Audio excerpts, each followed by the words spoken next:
Hi folks, you're with Tacitus Today. Tacitus Today, your pushback channel, and thank you for joining this audio radio live stream. In this essay, I'd like to talk about the mass migration to Australia, and this could be applied really to any Western country, any first world Western country, because that's where the globalists are committed to move all the surplus population peoples into the West, and all the surplus populations of the world are black and brown. So that's the source of the mass migration, which is, of course, engineered, organised, facilitated, funded by the globalist cabal.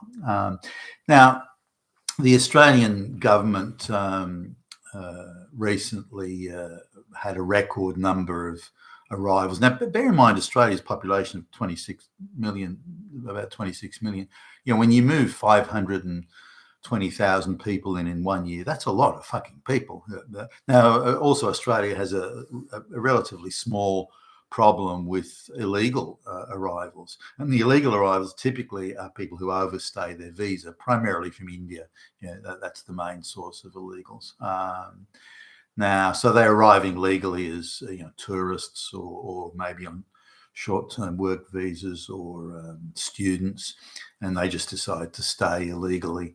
And they've got a pretty good chance, even though they're illegal, that they will be able to go to some bullshit court or tribunal and be allowed to stay. There's very, very little will by the establishment in Australia to send people back to their country of origin for illegal behavior. Now, especially if you're brown and black. If you're white and you overstay the visa, then the authorities seem to have an endless supply of resources and people to go and chase you. But if you're brown or Chinese or something, then for some reason it just always seems to fall down the back of the filing cabinet or something, and they don't really do much.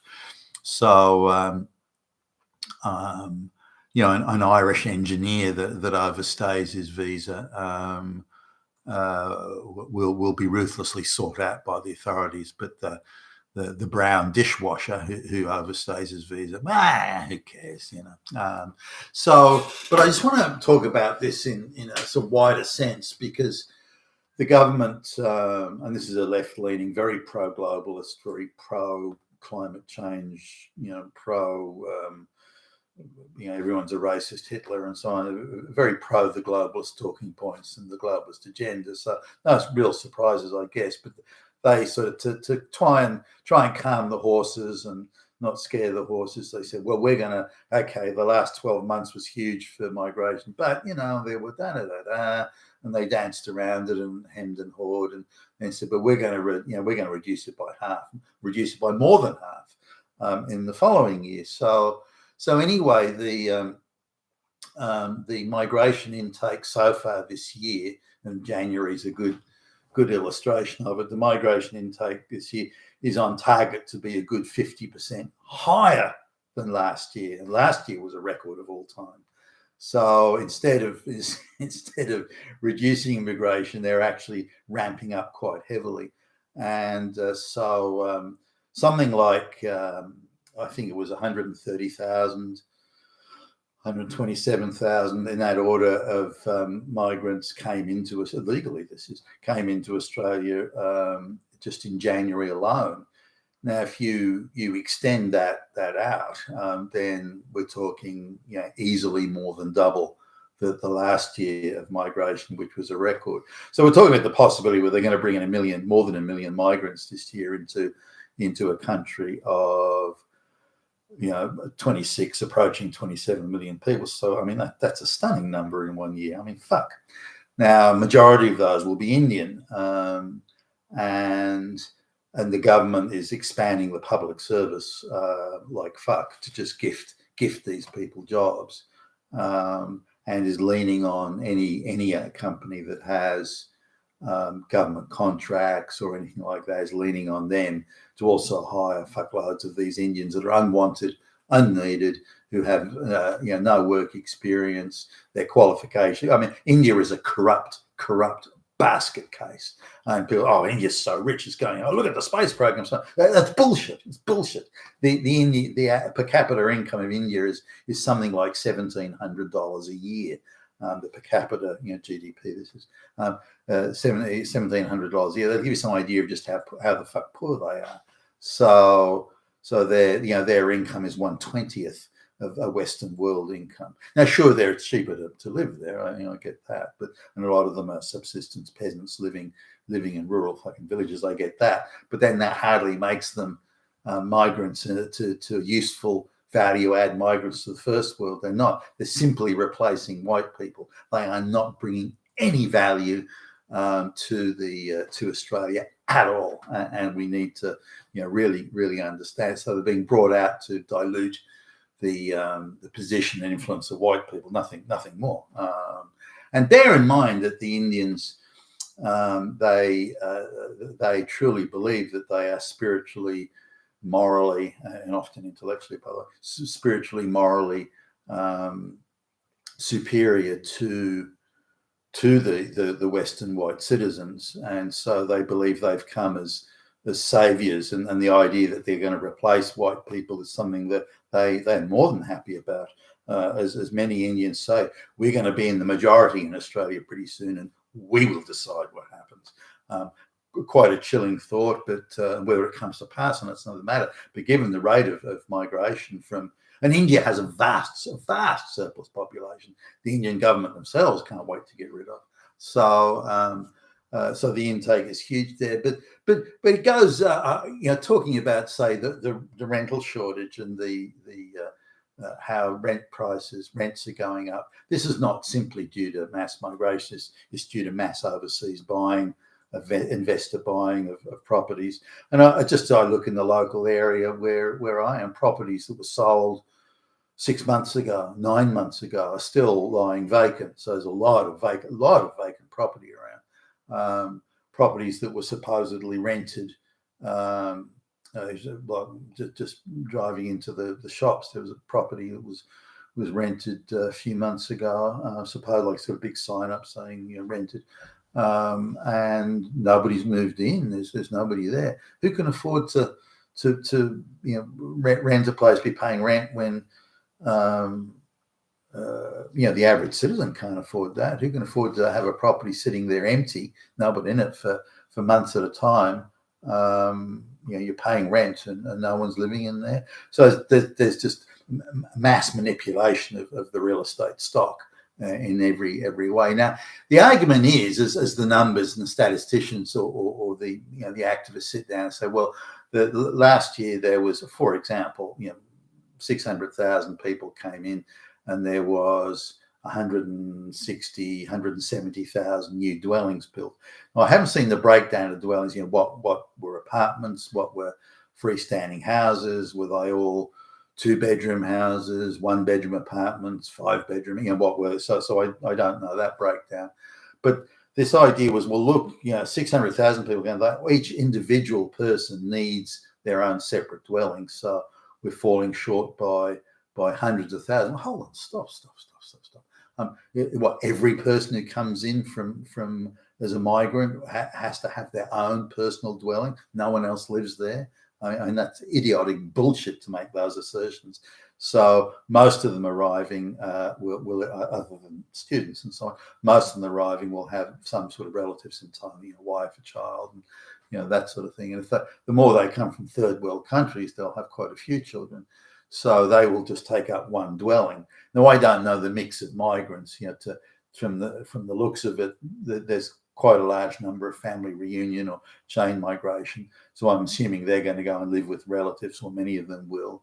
There are also families arriving, where again there's the mum, dad, and the 1, 2, 3, whatever children. And so when you look at the mix of people arriving and the sort of accommodation they need, then 160, 170,000 isn't falling far short of what you would expect. If you say there's a ratio of 3.6 people, and then you look at the amount of properties that are built, and so there's not that much difference in it. Now, similarly, a lot of the third world migrants go and live in very cramped conditions. And I see them. I've seen them where the bus pulls up and seemingly an endless stream of people chattering away in Chinese come out of the building and go into this 20-seater bus and then drive off. There's a commissar there going, and in they go, and then they drive off to some labouring job somewhere.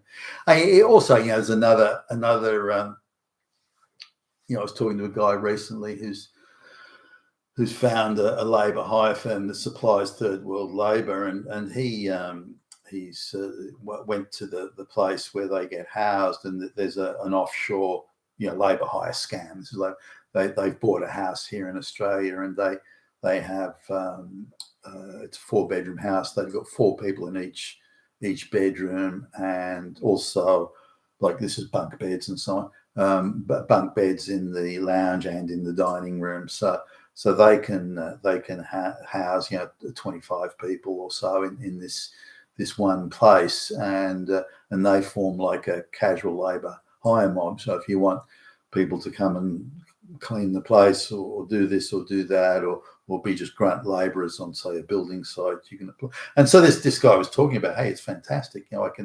I don't have to pay white people who expect various benefits and breaks, and according to industrial employment law, I don't have to employ any of I don't have to pay those rates. I can just get these casual people, and they live they live still pretty much a third world lifestyle, and they come and do the grunt work, and it costs me overall half of what I'd pay if I employed a white guy to do it. So this is undermining local pay and conditions, but it's also making local white labourer type people unemployable. But even more than that, that there are now an increasing number of jobs expanding very quickly, actually, that pay the barest of the minimum wage.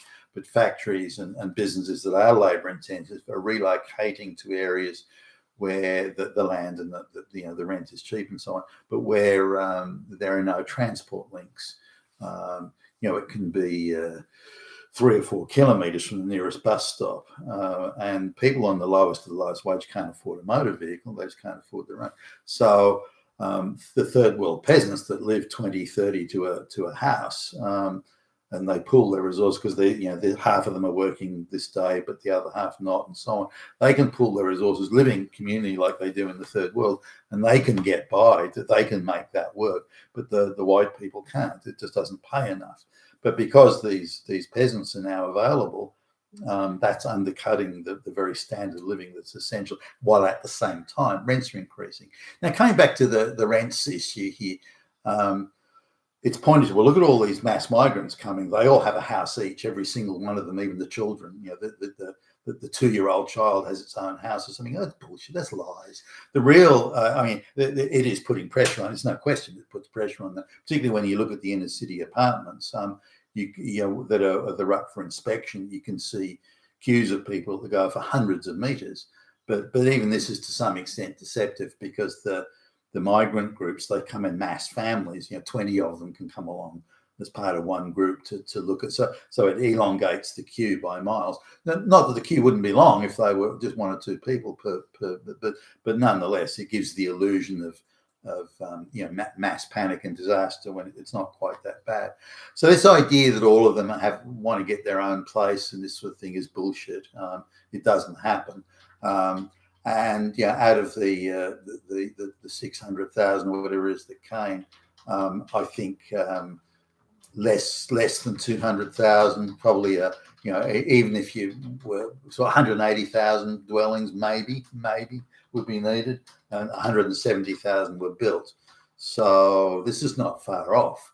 I don't think there's a huge mismatch between the number of migrants and the number of dwellings.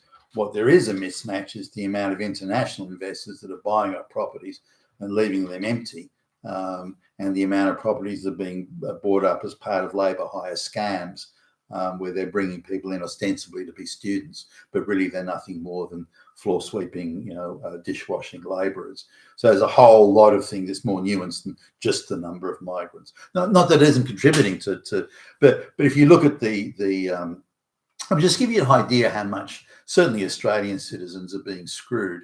If you look at the rent cost or rent or mortgages, it doesn't matter, but I'll use rents as the measuring sticky, that the extent to which rents have increased over the last 20 odd years, and the cost of energy, electricity, and the food cost. We're talking about, as far as it's gone ahead of wage growth, we're talking about the average wage person is being screwed to the tune of $1,200 a month by these increases. And make no mistake, it's a wealth transfer that's going on here, an organised, orchestrated wealth transfer, from the likes again of the BlackRocks and so on. But